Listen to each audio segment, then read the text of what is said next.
In Tokyo, the atmosphere shifts. The winds howl. The sky darkens. People stop in their tracks looking up in horror. A massive gate has appeared out of nowhere. Meanwhile, three men discuss the unusual gathering of all the major guilds. The fact that Japan has called every guild master together is no small matter. Something serious must be happening. Their conversation halts when they notice Sugimoto, the newly appointed guildmaster of the Short Sword Guild, arriving with a force of powerful S-rank hunters. The men resume their discussion, recalling how Japan lost 7 S-rank hunters, including Goto Ryuji, during the last Jeju Island raid. Rumors are spreading that Matsumoto is at the end of his rope. They remark that Japan's top guilds once had complete control over all the best hunters, so seeing them struggle for once is somewhat satisfying. As far as they're concerned, the Short Sword Guild is finished. While discussing their own ambitions, they claim that if they put in the effort, they could become Japan's strongest guild. However, Sugimoto suddenly stops and glances in their direction. His piercing gaze is enough to silence them, and they promptly make their exit. Minoru smirks, remarking that those men were never this arrogant when Goto was alive. Opportunistic rats. Kanai then brings up the planned merger between the Black Hole Guild and the Snowy Mountains Guild. Once combined, their number of S-rank hunters will be 4, the same as their own. Sugimoto scoffs at the idea, questioning whether they truly believe merging will make them Japan's top guild. To him, it's absurd. What difference does it make if they're all weak and lack real strength? Suddenly, a man slams his hand on the table in frustration. He demands to know why the Hunters Association has yet to respond to the S-rank gate that has appeared in the heart of Tokyo. He anxiously asks what will happen if a dungeon break occurs. Matsumoto responds, explaining that no S-rank hunter in Japan is capable of handling an S-rank dungeon alone, unless they bring in a national-level hunter. Another man chimes in, telling Chong Li not to ask such an obvious question. With all the guild masters gathered here, the answer should already be clear. If they had paid attention to the Jeju Island raid, they'd know exactly what to expect. Someone else asks if any plans have been made and whether hiring Thomas Andre is an option. However, another scoffs at the suggestion, pointing out that Japan no longer has the resources to afford someone like Thomas. Chong Li wonders aloud just how many hunters in the world would even be willing to take on an S-rank dungeon. It's then that Sugimoto speaks up. He states that there is one hunter who will step in, for the right price.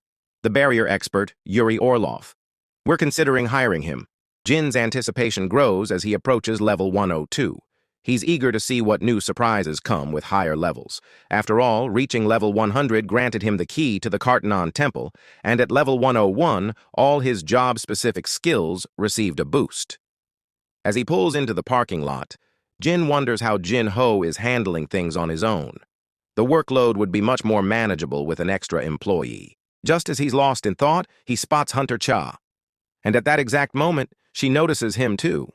Cha immediately turns to leave, but Jin moves so fast it's almost as if he teleports in front of her, cutting off her escape. "Why come to the office if you were just going to run the moment you saw me?" he asks. Cha, avoiding his gaze, simply gestures toward her car. The insidious Rizzler quickly realizes why. She couldn't take her car since they used Shadow Exchange last time. Ignoring his question, she instead asks if he has a moment to talk. Although her mind is full of questions about Jin's mysterious new employee, she holds back. Instead, she catches him off guard by revealing that Byung-gu left her a message about his power. Jin stops her right there and invites her somewhere more private, an office with dim lighting. A little later, Cha hesitantly asks if anyone else is in the office. Jin tells her that the Vice Master stayed behind at the dungeon site. At this, she visibly tenses, suddenly aware that it's just the two of them. Jin, however, is focused on something else. "How did Byung-gu leave you a message?" he asks. Cha recalls the chilling experience. As she was falling into the abyss, she suddenly heard a voice. A shadowy figure, Byung-gu, emerged, grabbing her before she plunged deeper. He left her with an ominous warning. Jin must be cautious with his power. Byung-gu explained that something had pulled him back from the eternal void. But the being that returned wasn't truly him. It carried his memories, his will, and his consciousness, yet he felt like nothing more than a mindless servant, existing only to obey Jinwoo. The most disturbing part wasn't that he had lost control. It was that he actually enjoyed it. He wanted to serve. Cha, unsettled, asked what it all meant. Byung-gu's answer was simple yet terrifying. Jin's power is too overwhelming, too dangerous. He needs to understand this before it's too late. Finally, he left her with one last cryptic statement, one that sent shivers down her spine. The true army of Hunter Sung, his real army, is this. As Jin bites into his sandwich, he reflects on Cha's message. Is it really true? Regardless, he knows that finding the source of his power is more important than simply getting stronger. Meanwhile, Jinho reminisces about the old days, back when they used to clear C-rank dungeons together. Jin, still chewing, tells him to hold that thought until he finishes eating. The Vice Master then asks why Jin doesn't let the shadows handle things on their own, since they can move independently. Jin explains that the farther away he is, the less experience he gains. Plus, without supervision, there's no telling what kind of chaos his goobers might cause.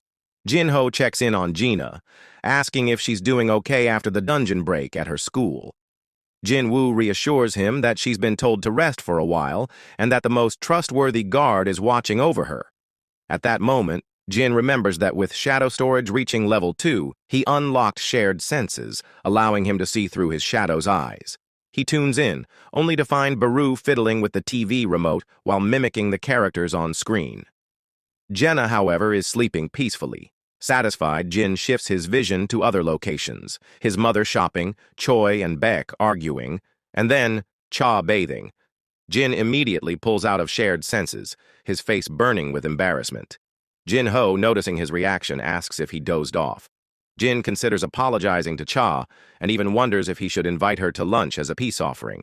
Changing the subject, Jinho mentions the S-rank gate that recently appeared in Japan. There are less than 3 days left until a dungeon break, and hunters from all over the world are being summoned. He then asks if Jin has been contacted. Jin, surprised by how much time has passed, shakes his head. They haven't reached out to me, but I have bigger concerns right now. His mind shifts to the mysterious key he possesses. With only 27 hours left, he wonders what secrets it holds. What are you? Isn't it time you told me? Meanwhile, across the sea, Yuri Orlov, the greatest S-rank support hunter, introduces himself to the Drawsword Guild. Reviewing the reports, he praises their decision to evacuate civilians, but then questions Japan's ability to respond to the crisis. Is it true they can only deploy 6 S-rank hunters? Sugimoto confirms this, explaining that each guild must keep at least 1 S-rank behind to handle A-rank gates. Yuri scoffs, wiping his chin. Pathetic. Slamming his drink onto the table, he names his price. 3.6 billion yearly, 10 million daily. Pay me and I'll hold the gate as long as you want.